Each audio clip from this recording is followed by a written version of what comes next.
Hello' গাইছ, আজি আমি ক'ত গৈছোঁ ফুৰিবলৈ। চাওক বহিবৰ কাৰণে চিট মই কিমান কমফৰ্টেবলকৈ বহি আছোঁ। ৰ'ব দেখাইছোঁ আপোনালোকক। এই মানে ক'বই নালাগে আৰু আমি বহুত একদম কি কয় এইটো কমফৰ্টেবল লাগজৰী চিট বুলি কয় অসমীয়াত। লাগজৰী আমি এইকেইটা ব্লগিং কৰি কৰি গৈ আছোঁ। এতিয়া আমি দেখাইছোঁ ৰ'ব। এইয়া আমাৰ ড্ৰাইভৰ দাদা এইটো ইয়াত বহাইছে।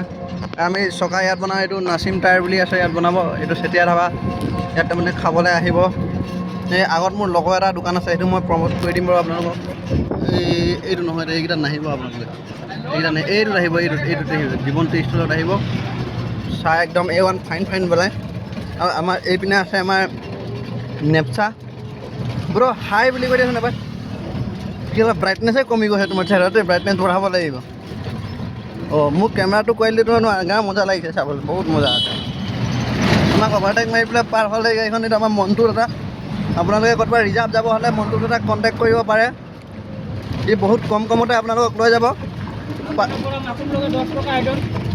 সেইটো কাৰণে গালি পাছত মই খাই মই বুজাত আহে ৰ'ব।